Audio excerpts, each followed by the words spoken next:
Welcome to the Indigenous Entrepreneurs Podcast. Today I have Anthony Chee Emerson with me.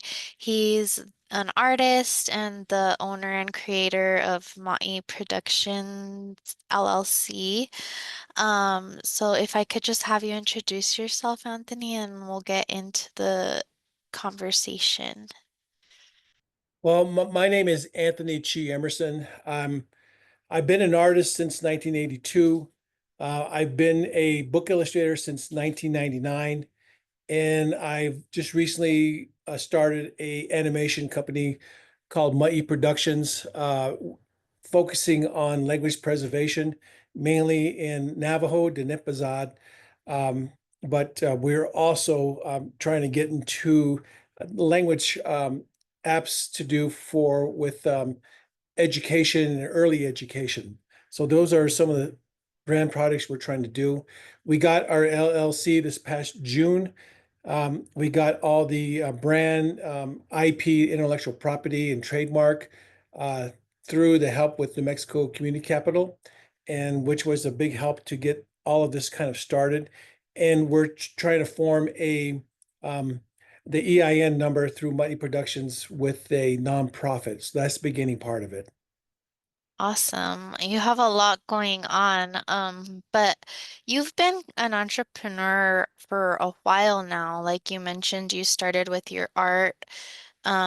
How did you kind of transition more into the production and my productions? Like, can you tell me a little bit about that journey and what it's looked like for you?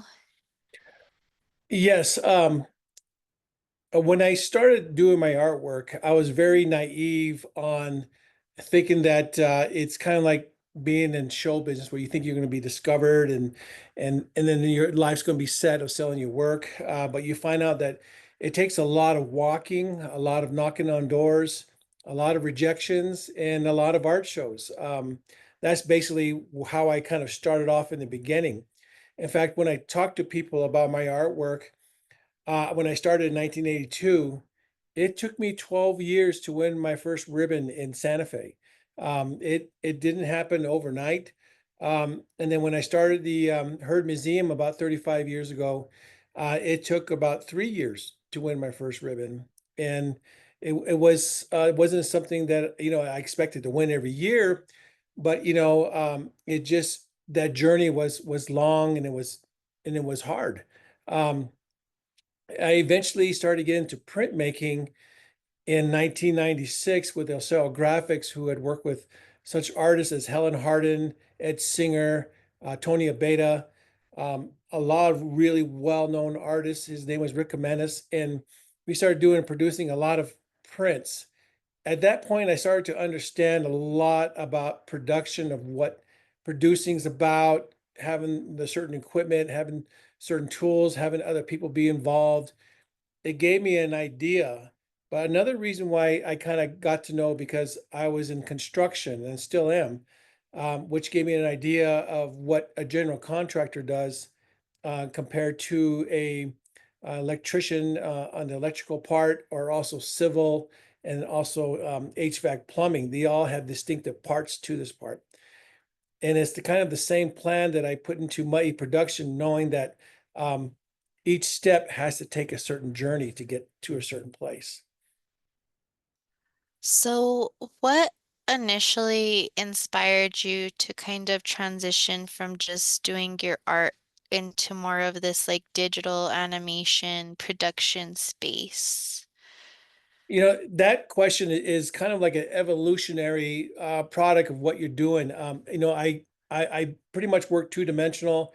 I started off with watercolors and then went into acrylics and then really had a long time doing with oils. And then when you deal with oils, it kind of leads into printmaking, and then printmaking led into doing monotypes, collagraphs, etchings, lithographs, which I took some in college, but I really indulged myself in doing these printing sessions.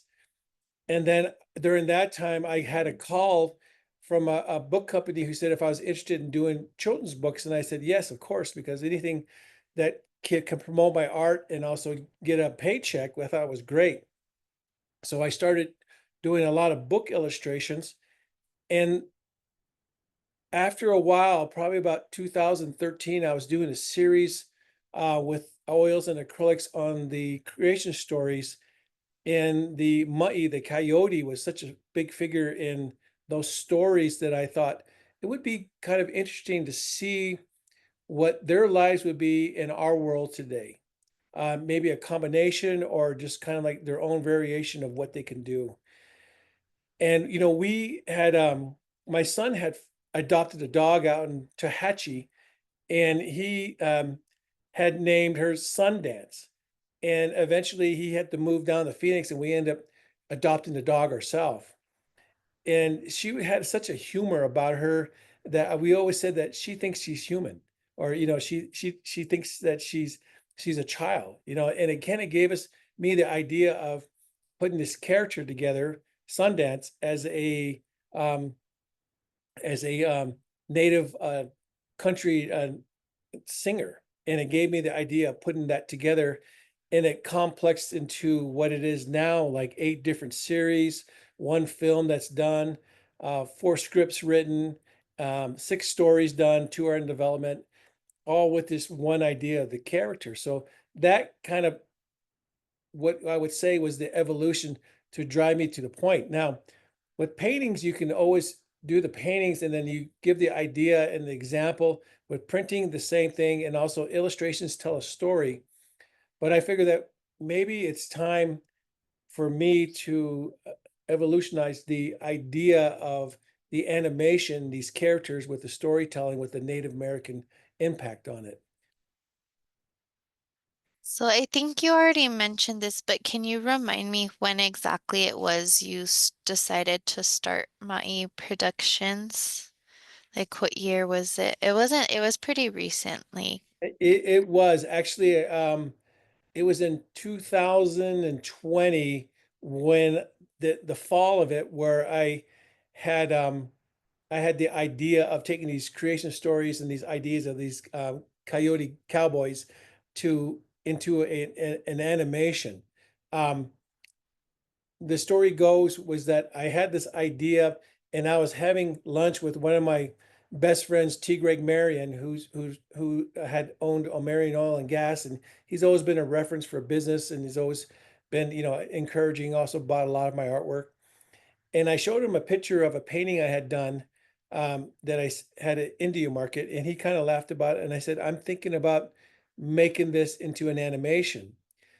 And as the story goes, is that, he said to me, and these are questions that are always asked, is that, do you know how to make an animation? No. Do you have an idea for a story to do an animation? Sort of. Do you have a concept who's going to be doing all the paintings and drawings and the background? I said, yeah, I plan to do that. He goes, well, do you have time to do that while you're working, doing your artwork and doing all this? I said, I think so. So he was sitting there contemplating. He had this look on his face. He like a lot of things going through his mind. And he says to me, who would be interested in looking at this would be San Juan College, Luke Renner. He's a digital arts teacher there. And I said, I do know Luke, but I haven't even thought about taking this to the college. And during that lunch we were having, the president, Tony Pendergrass, Dr. Tony Pendergrass, was eating at the same restaurant we were eating at, and had come over, and I showed her the film. And the first thing she says is that we need to bring this to Luke. And within 2 months, T. Gray called me back and he said, the college wants to meet with you. Um, we need to do this right away. I said, well, I'm getting ready for the herd. I can do this after March. And then T. Gray said to me very seriously, he goes, you only have one chance to make a first impression, and you have that chance right now. And I said, I'll do it. I'll be there. And ever since that time when he said that, I have never said no to anything that someone had asked me about the film. If they said to me, can you go to Los Angeles and you do your film for the film festival? I say yes. Can you do the Indigenous Ways student showcase show? I say yes. Can you do the Gallup Film Festival? Can you be here for your filming? I say yes. Can you talk to our students about your film? We're having this whole thing with students in San Juan County. I say yes. And that thing saying yes has really changed my life on a lot of these projects that we're doing. That's awesome. Definitely a good lesson. I think for all entrepreneurs is to like seize those moments and opportunities when they're given to you because you don't know if that like if it, opportunities will come around again, like saying yes. So you started with San Juan College, and then I know you've worked with a few other organizations who have kind of helped you along the way because it's been like pretty in-depth process with like the screenwriting, and then you have intellectual property on all of that and copyright. Can you kind of talk about that process of this business that you've found yourself in now? I think it was about the time when we had first met, and we were kind of talking with the New Mexico Community Capital, because they had helped set up the meeting between Carrie Frias and Frias Law on the idea on Indian business.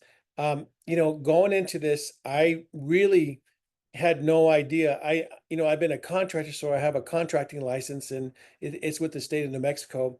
And I had a gallery for a long time, which has a certain EIN number through, the United States type of business. And the business license that you have to get up in the state that you're at, or the county or the city you're at. So a lot of that had some idea of business.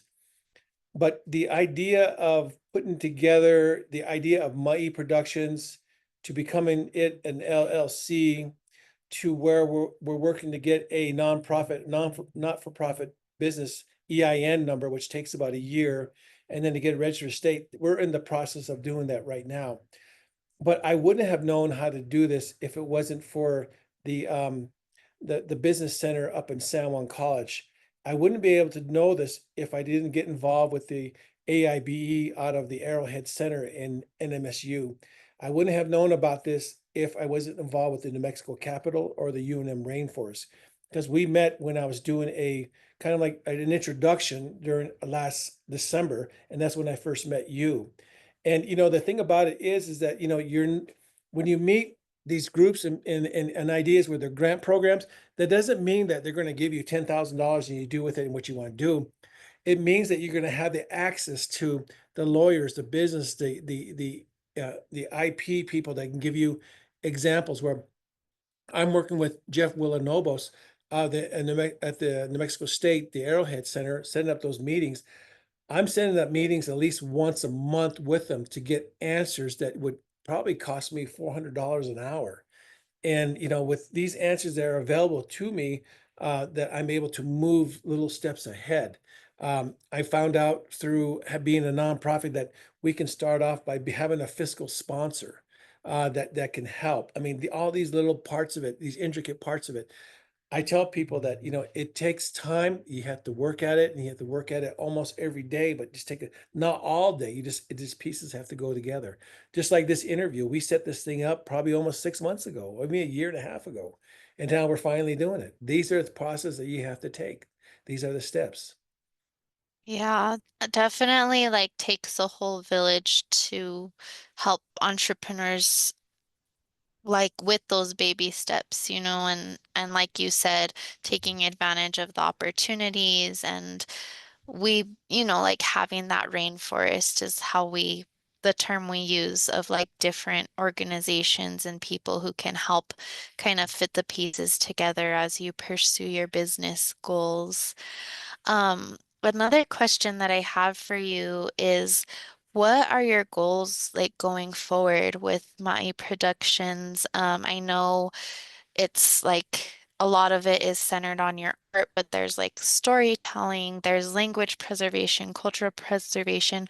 What is your, what are your next goals and hopes as you continue to build this venture? I've thought about that, because for one thing, I'm 62 years old now. I'm starting off this business, not as someone who's a 20-year-old entrepreneur, not someone who's even 30 years old. I'm 60 years old.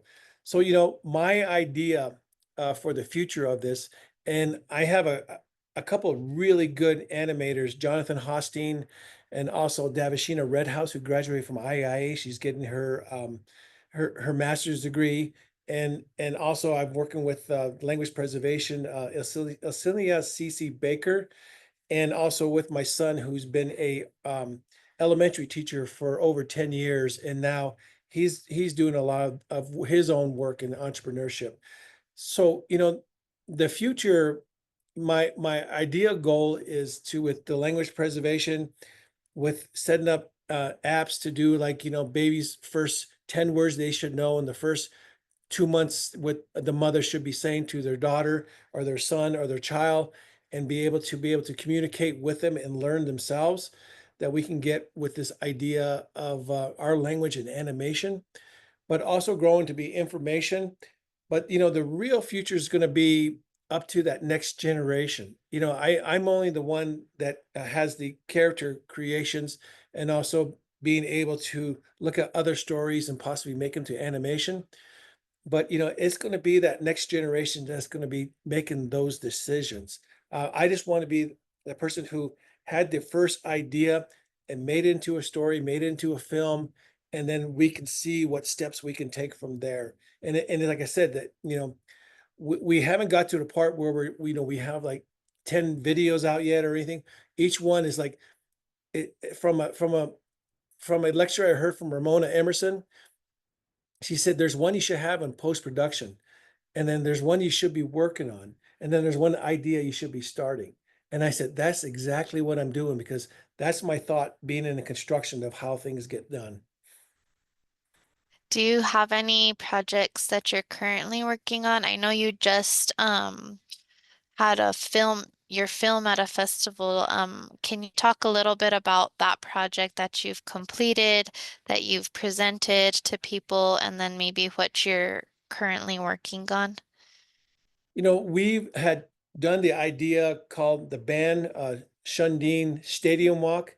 It's a story about five band members who meet together at San Juan College.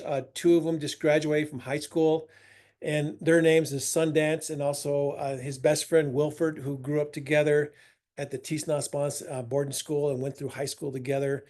And they graduated, and their thought is that they want to go into automotive design, automotive repair, and that they're really excited about that, but they still have this love of music. They meet a young dual credit student who's a 10th grader. He's very, very quiet. His name is Marty Dooley, and he has an uncle who's also decided after 25 years he wants to go back to school and go into diesel mechanics. And during that time, they meet up with a cook who's working at a Mary's Kitchen at San Juan College, who is also the guitar player, and also another group together, how they get together. And it's about a 4-year journey. The film that I has done is after the 4 years, when they're finally playing their big venue. And during that film, Sundance is contemplating on what it took to get the journey to get to where they're at there, and how thankful he is to his family, his bandmates, his assistant, to his fans. He gives a whole speech, which is kind of a reference of my lifetime. Like that 4 years represents every 10 years of my life to get where I'm at now, and how thankful I am. So that story, that film that I had done, that I had help with the NMSU AIBE with Brooke Magummy, helped me utilize my not my talent in art, but my talent of an idea, and make it into a story. Which, after working with them, it gave me an idea how to write the story, make the story into the script, make the script into a storyboard, and then make the story into a film. It all works step by step, and a lot of help I got from Luke Renner from San Juan College, to say you got to have the voiceover is done first. You don't do the animation first. You do this. So we had to do a talent search, which we had 11 people showed up, and not everybody could play the girl part. So I had 3 women who showed up, and I chose one of them. And then on the film that we're working on now, the 2 that showed up, I'm using them for this film. And then the other guys that showed up, I'm using them to help out with the how the film is being made. I have an assistant who came to the voiceover talent request, and he's helping me out. So I'm giving everybody, all 11 people who had shown up, a chance to be a part of the band Shandin and also our next project. Now, some of the film festivals that we got accepted to is the LA Skin Fest out in Los Angeles. It was out at the Chinese Theater, which was really exciting to see. To stay at the Roosevelt, to go there. I went with her, my daughter, also with the lead actor Craig Whitewater. He was out there too, with Salmon College, Eddie Rawlson, and Luke Renner. We watched the film there. We watched a lot of animations, a lot of good films, and it was really exciting. It was my first time. It was like it's like me, a 18-year-old going to Indian market for the first time. That's the only way to put it as. I didn't come out a winner, but it was just being a part of it that was so exciting. Um, and then from that point on, we went to the Four Corners Film Festival, the Navajo Nation inaugural film festival. Um, just recently, we finished the Latino and Native American Film Festival in New Haven, Connecticut, with which they showed the film for 3 weeks, for about a month. I think I sent you a copy to take a look at. It was available up until last week, and then it's down site now, so you can't see anymore. But a lot of people got to see it and compliment me on that.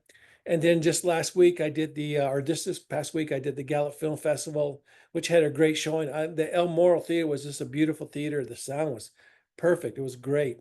And a lot of people who had seen it for the first time really liked the positive message that we were taking. That was done in Navajo language and then subtext in English. But all the films that I'm doing are English, Navajo with English subtext, and Navajo with Navajo subtext, so that the words that they're seeing can be used for possible educational.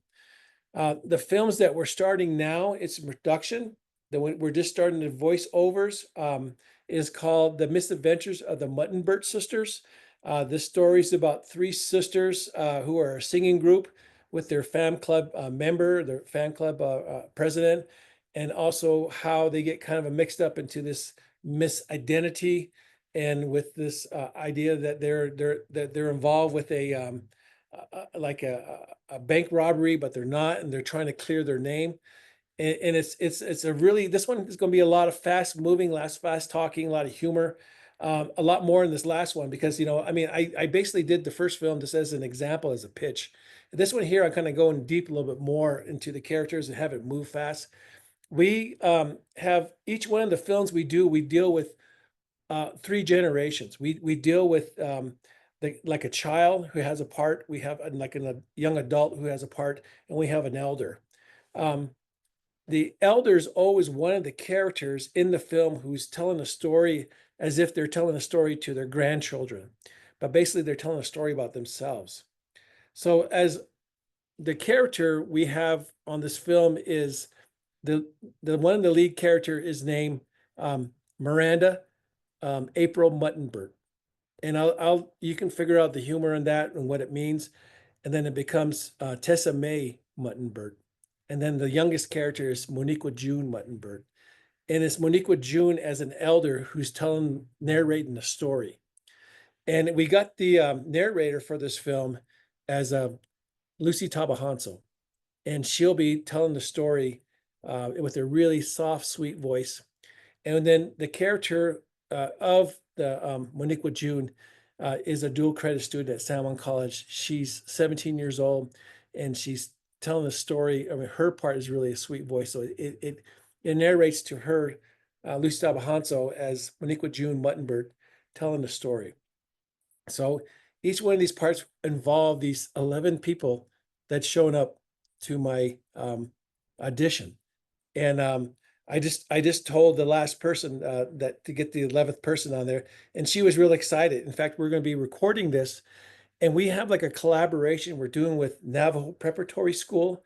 And this is very important because they have a state of art type of facility for sound, and they have an instructor named Brent Garcia who's been involved with a lot of projects, not only here in New Mexico, but like in Hollywood, Canada, all these different places, New York, and he's there giving these students an opportunity to do their own films, to do their own editing, to get an idea of what we're doing as Native Americans. And this is what I've been talking about, how important it is that the next generation, my son's generation, his kids' generation, as it goes down to, that generation down the generation, that become involved, that you can come involved on such a project like this. And I want them to enjoy and do this project so we can continue to do more with them. And they get more education from seeing something that's done real life. That's awesome. It's just like, I mean, learning about what you're doing, you can just see the impact in so many different areas, like economic, education, language preservation. What would you say is your favorite part, or like where do you see the most impact of what you're doing on yourself, but also on your community? The biggest impact I've seen was when I went decided to go back to school last semester and take Adobe Illustrate. Um, I really immerse myself on taking the drawings I've done, doing an image scan, and getting them all to where they can be digitalized and colorized. And same thing with the backgrounds. That was a lot of education for me to do. And then this semester, I'm taking InDesign, so I'm understanding the text, how to proportionally put it together. That part of the education has been really um, an important part to me to understand the next steps, which is going to be the animation learning from Adobe Animate, and then also the Photoshop, which I have a kind of a clearer understanding of what it's going to take, and not being afraid to take something new. I still got to do drawings by hand. I still got to do uh, background, or not background, but the cards are drawing on, so you can go from scene to scene. Those type of work that I'm still got to do. And, but it keeps me moving. But then, I still have to take time to do my artwork, still go to some of the shows, still do a lot of promoting of the film. Those are very important parts that I see that, you don't really make a lot of money doing it, but you get a lot of voices of people that are interested in it. Our next voiceover is going to be tomorrow. It's going to be for the security guard and also for the Officer K part of it. We're doing that tomorrow. So, we're picking this off little by little, and we're hoping by next September that we can have the film, all the voiceovers, sound, editing, and everything done.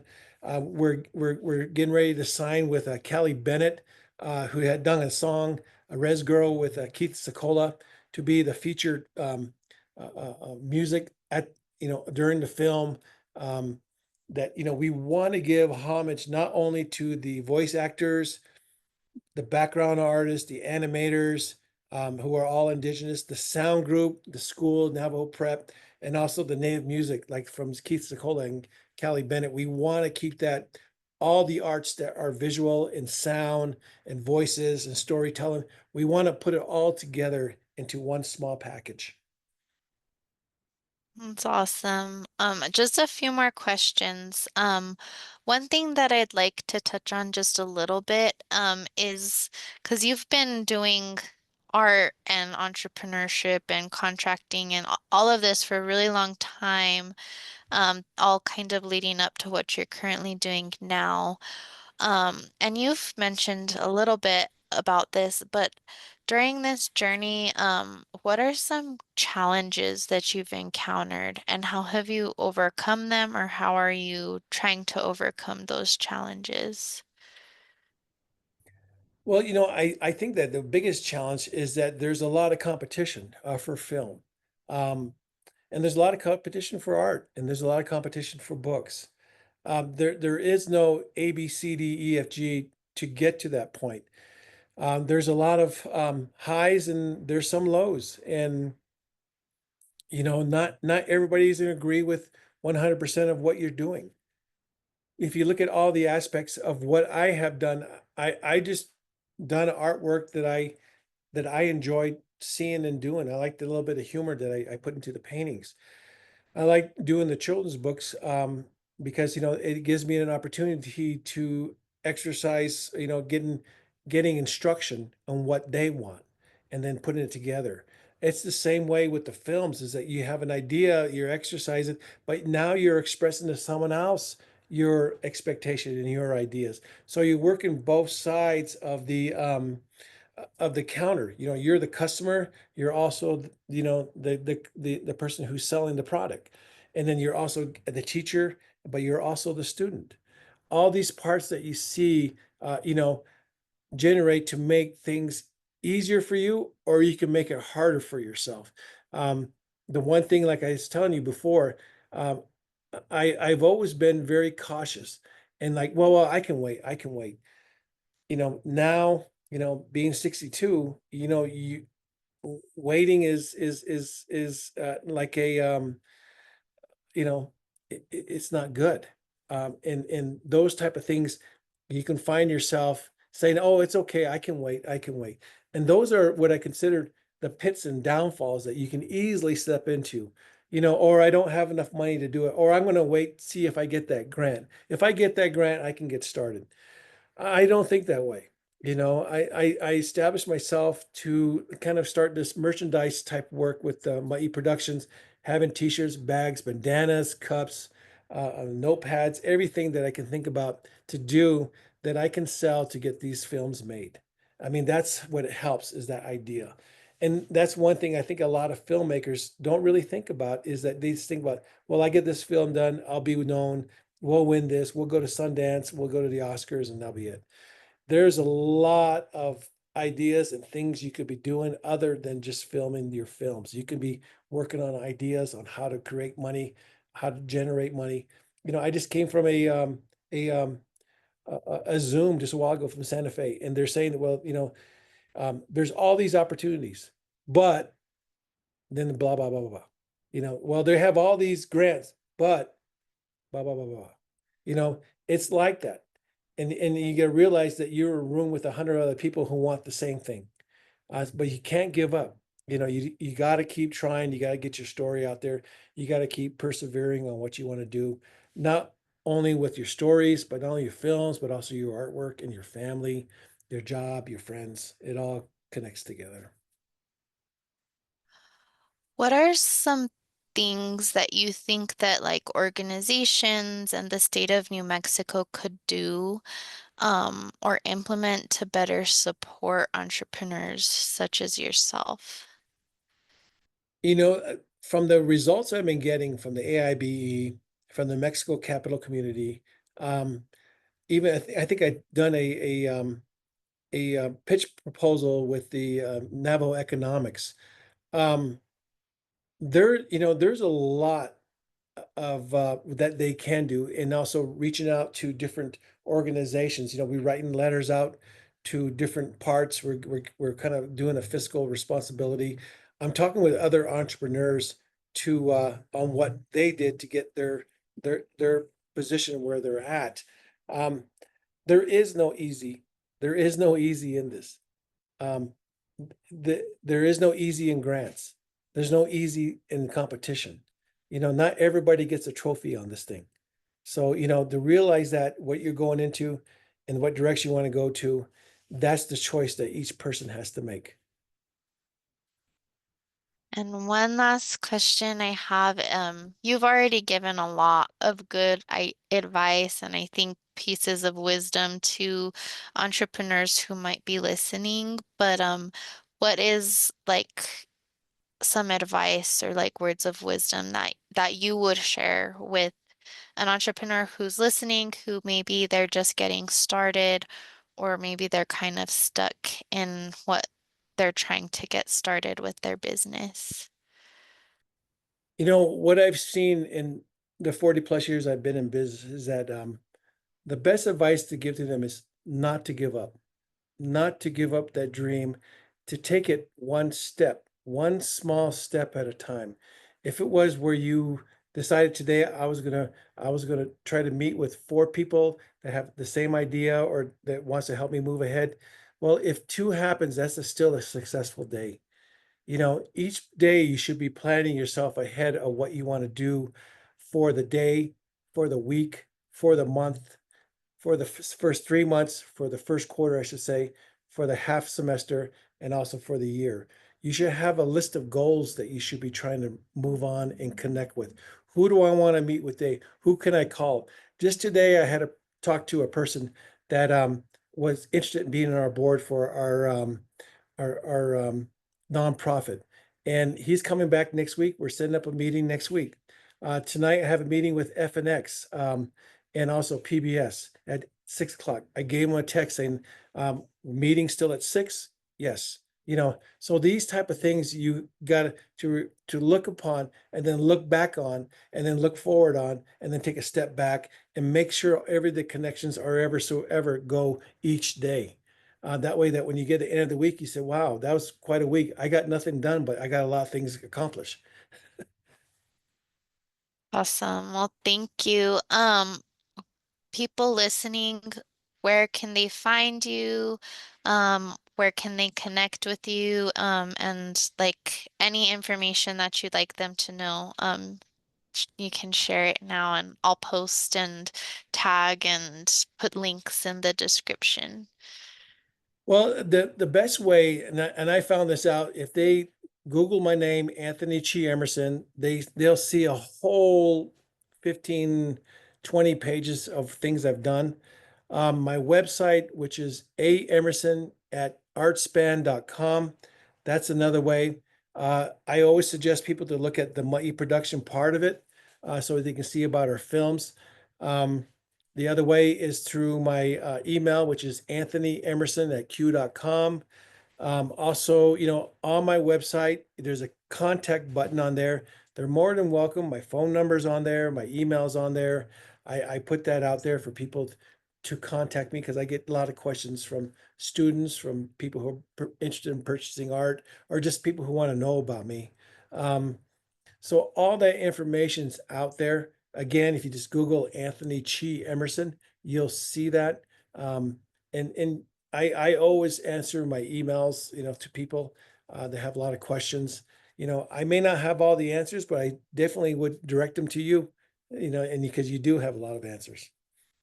Awesome. Well, thank you so much for your time and for sharing your story and for the work you're doing. It's really exciting, and I'm looking forward to seeing that next film once it's complete, and then seeing what you do with the nonprofit and all of that. So thank you so much. Thank you. I appreciate it.